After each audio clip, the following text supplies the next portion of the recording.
नमस्कार, ये आकाशवाणी पटना है। अब आप अभिषेक दास से प्रादेशिक समाचार सुनिए। पहले मुख्य समाचार। बांग्लादेश में जारी छात्र आंदोलन और राजनीतिक उथल-पुथल के बीच बिहार पुलिस मुख्यालय ने कटिहार, पूर्णिया और किशनगंज जिले के सीमावर्ती क्षेत्रों में सतर्कता बढ़ाने का आदेश दिया। सीबीआई ने रेलवे में नौकरी के बदले जमीन घोटाला मामले में दिल्ली की विशेष अदालत में राजद अध्यक्ष लालू प्रसाद तथा उनके पुत्र तेजस्वी प्रसाद यादव समेत 11 आरोपियों के खिलाफ आरोप पत्र दायर किया। पेरिस ओलंपिक में नीरज चोपड़ा भाला फेंक स्पर्धा के फाइनल में भारतीय हॉकी टीम ने बेहतरीन प्रदर्शन कर सेमीफाइनल में बनाई जगह। और मौसम विभाग ने अगले 24 घंटों के दौरान पटना, मधेपुरा, गोपालगंज, गया और मुंगेर समेत 15 जिलों में भारी से बहुत भारी बारिश की चेतावनी जारी की। अब समाचार विस्तार से। बांग्लादेश में जारी छात्र आंदोलन और राजनीतिक उथल-पुथल के बीच बिहार पुलिस मुख्यालय ने सीमावर्ती इलाकों में सतर्कता बढ़ाने का आदेश दिया है। कटिहार, पूर्णिया और किशनगंज जिले के सीमावर्ती क्षेत्रों में पुलिस गश्त बढ़ाने के निर्देश दिए गए हैं। पुलिस मुख्यालय ने लोगों से स्थानीय थाना और जिला पुलिस कार्यालय के टोल फ्री नंबर 14432 और 112 पर किसी भी संदेहास्पद गतिविधि की जानकारी देने को कहा है। इसके अलावा लोगों से अफवाहों पर ध्यान नहीं देने की अपील की गई है। सीबीआई ने रेलवे में नौकरी के बदले जमीन घोटाला मामले में दिल्ली की विशेष अदालत में आज पूरक आरोप पत्र दायर किया है।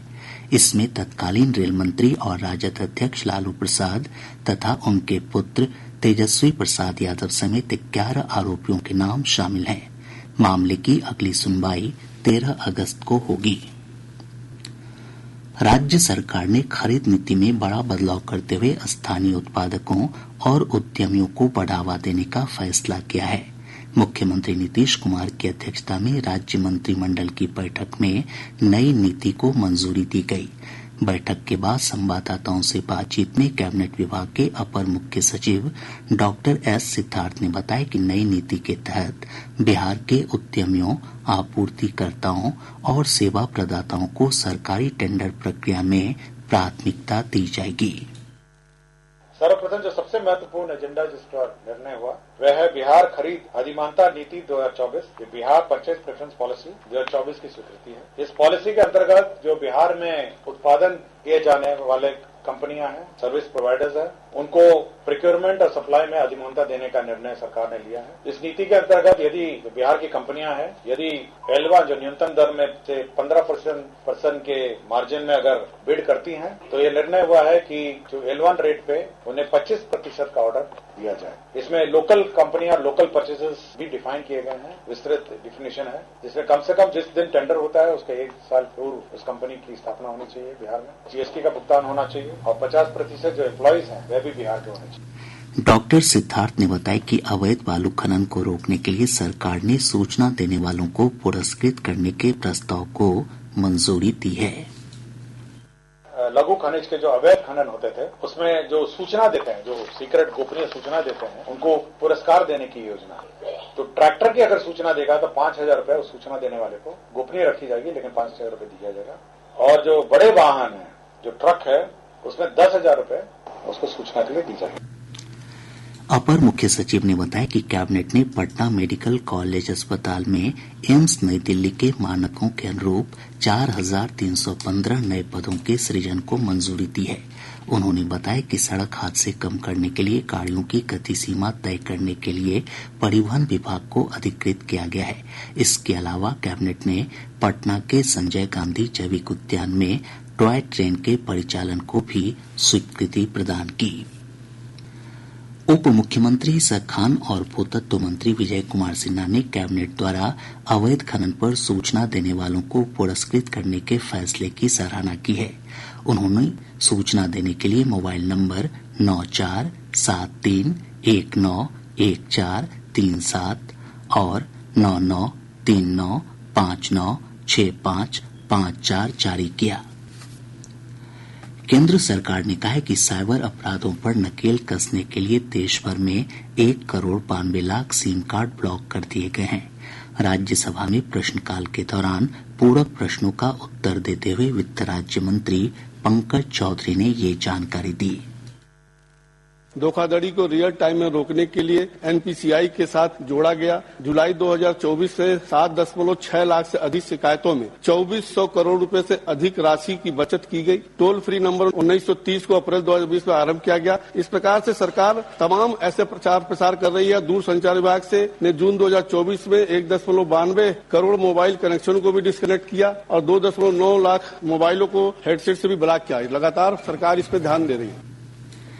केंद्र सरकार ने कहा है कि देश में पिछले 10 साल में वामपंथी उग्रवाद में बहुत कमी देखी गई है। लोकसभा में प्रश्नकाल का जवाब देते हुए गृह राज्य मंत्री नित्यानंद राय ने कहा कि वामपंथी उग्रवाद से प्रभावित जिलों की संख्या अब घटकर 38 रह गई है। वर्ष 2013 में यह संख्या 126 थी। 2004 से 14 तक की उसमें 1824 जवानों ने अपनी जान गंवाई थी। मोदी के एनडीए सरकार के इस 10 वर्षों में 509 अपने जवानों ने भी जान गंवाई है। और इस प्रकार से जब देखेंगे तो 72% की कमी हुई है। नागरिकों की जान गंवाने में कमी आई है। जो वामपंथी उग्रवादियों द्वारा उनकी हत्या की जाती है 69% की इसमें कमी आई। केंद्र सरकार ने कहा है कि प्रधानमंत्री स्वास्थ्य सुरक्षा योजना के तहत देश भर में 22 नए एम्स को मंजूरी दी गई है। राज्यसभा में प्रश्नकाल के दौरान पूरक प्रश्नों का जवाब देते हुए स्वास्थ्य और परिवार कल्याण राज्य मंत्री अनुप्रिया पटेल ने ये बात कही। उन्होंने कहा कि 19 एम्स ने काम करना शुरू कर दिया है। केंद्र ने पीएम किसान सम्मान निधि योजना के तहत 11 करोड़ से अधिक लाभार्थी किसानों को अब तक 3,24,000 करोड़ रुपए वितरित किए हैं। लोकसभा में एक लिखित उत्तर में केंद्रीय कृषि राज्य मंत्री रामनाथ ठाकुर ने ये जानकारी दी। प्रादेशिक समाचार आप आकाशवाणी पटना से सुन रहे हैं। ताजा समाचारों के लिए आप हमारे एक्स हैंडल AIRnews_पटना पर जा सकते हैं। पेरिस ओलंपिक में नीरज चोपड़ा ने भाला फेंक स्पर्धा के फाइनल में जगह बना ली है।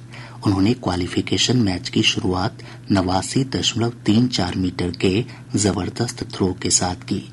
वहीं पहलवान विनेश फोगाट महिलाओं के 50 kilogram free style quarter final में यूक्रेन की ओक्साना लिवाच को 7-5 से पराजित कर सेमीफाइनल में पहुंच गई हैं। इधर हॉकी में भारतीय टीम ने बेहतरीन प्रदर्शन करते हुए सेमीफाइनल में अपनी जगह पक्की कर ली है।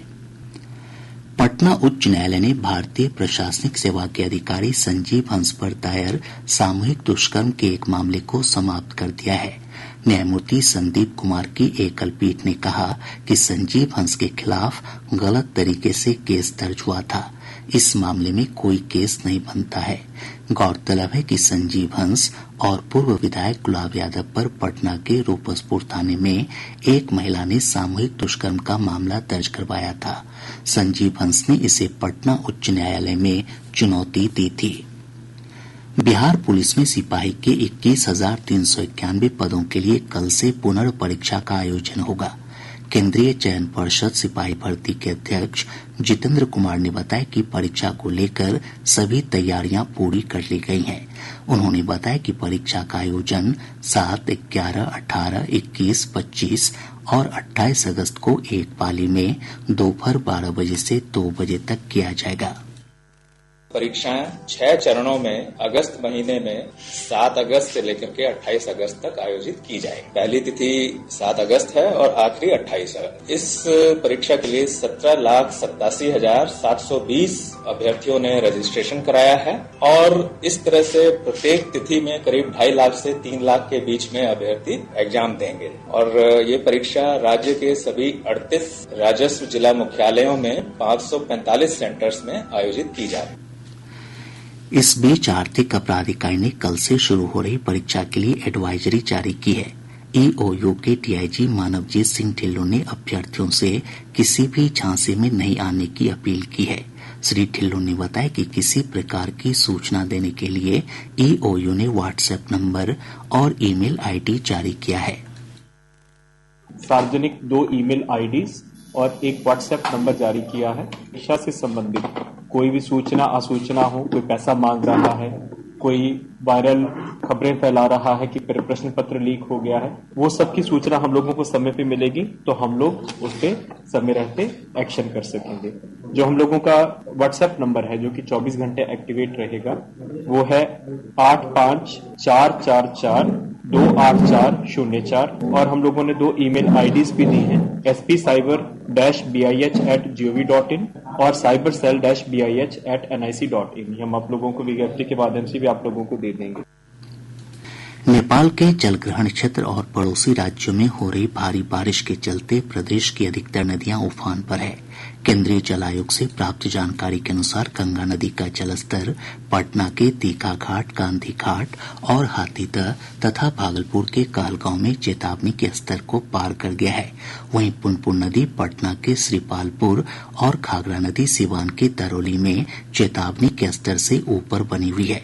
गंडक नदी गोपालगंज के डुमरिया घाट, बागमती नदी मुजफ्फरपुर के बेनीबाद और कमला बलान नदी मधुबनी के जयनगर में उफान पर है। कोसी नदी का जलस्तर खगड़िया के बलतारा में खतरे के निशान से ऊपर दर्ज किया गया। सुपौल से हमारे संवाददाता ने बताया कि भीमनगर कोसी बराज से आज नदी में 1,57,340 क्यूसेक पानी बढ़ते क्रम में छोड़ा गया। वहीं नेपाल के जल अधिग्रहण क्षेत्र बराह में भी पानी बढ़ते क्रम में रिकॉर्ड किया गया। इधर पटना के फतुहा में तोवा नदी का तटबंध टूट जाने से सैकड़ों एकड़ रकबे में लगी धान की फसल डूब गई। कई स्थानों पर बाढ़ का पानी भी फैल गया है।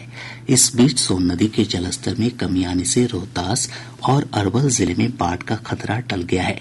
हमारे रोहतास संवाददाता ने बताया कि जिले के तिलौथू प्रखंड क्षेत्र स्थित सरैया घाट सोन टीला पर फंसे 18 किसानों को एनडीआरएफ की टीम ने सुरक्षित बाहर निकाल लिया है। जलस्तर बढ़ने के बाद ये सभी किसान पिछले 3 दिनों से नदी की धारा में फंसे थे।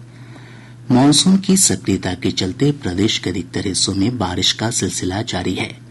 मौसम विभाग से प्राप्त जानकारी के अनुसार पश्चिम चंपारण जिले के चनपटिया में सबसे अधिक 198.6 मिलीमीटर बारिश हुई है। वहीं बेतिया में 164 और सुपौल के राघोपुर में 148.2 मिलीमीटर बारिश रिकॉर्ड की गई। मौसम विज्ञान केंद्र पटना के वैज्ञानिक ने बताया कि अगले 24 घंटों के दौरान पटना, सहरसा, मधेपुरा, किशनगंज, गोपालगंज, कैमूर, गया और मुंगेर समेत 15 जिलों में कुछ स्थानों पर भारी से बहुत भारी बारिश होने की आशंका है। अगले 24 घंटों में सहरसा, मधेपुरा, गया, नवादा, मुंगेर, रोहतास, खगड़िया, बेगूसराय, जहानाबाद, पटना, अररिया, किशनगंज, भभुआ, पश्चिम चंपारण एवं गोपालगंज में भारी वर्षा से बहुत भारी वर्षा, मेघ गर्जन, वज्रपात के साथ होने का पूर्वानुमान है।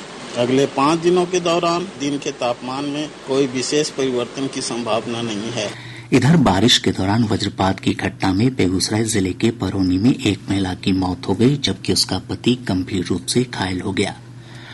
पटना के जक्कनपुर थाना क्षेत्र में पुलिस ने एक घर में छापेमारी कर 1,543 लीटर शराब के साथ 4 तस्करों को गिरफ्तार किया है। और अब अंत में मुख्य समाचार एक बार फिर। बांग्लादेश में जारी छात्र आंदोलन और राजनीतिक उथल पुथल के बीच बिहार पुलिस मुख्यालय ने कटिहार, पूर्णिया और किशनगंज जिले के सीमावर्ती क्षेत्रों में सतर्कता बढ़ाने का आदेश दिया। सीबीआई ने रेलवे में नौकरी के बदले जमीन घोटाला मामले में दिल्ली की विशेष अदालत में राजद अध्यक्ष लालू प्रसाद तथा उनके पुत्र तेजस्वी प्रसाद यादव समेत 11 आरोपियों के खिलाफ आरोप पत्र दायर किया। पेरिस ओलंपिक में नीरज चोपड़ा भाला फेंक स्पर्धा के फाइनल में भारतीय हॉकी टीम ने बेहतरीन प्रदर्शन कर सेमीफाइनल में बनाई जगह। और मौसम विभाग ने अगले 24 घंटों के दौरान पटना, मधेपुरा, गोपालगंज, गया और मुंगेर समेत 15 जिलों में भारी से बहुत भारी बारिश की चेतावनी जारी की। इसके साथ ही आकाशवाणी पटना से प्रसारित प्रादेशिक समाचार का ये अंक समाप्त हुआ।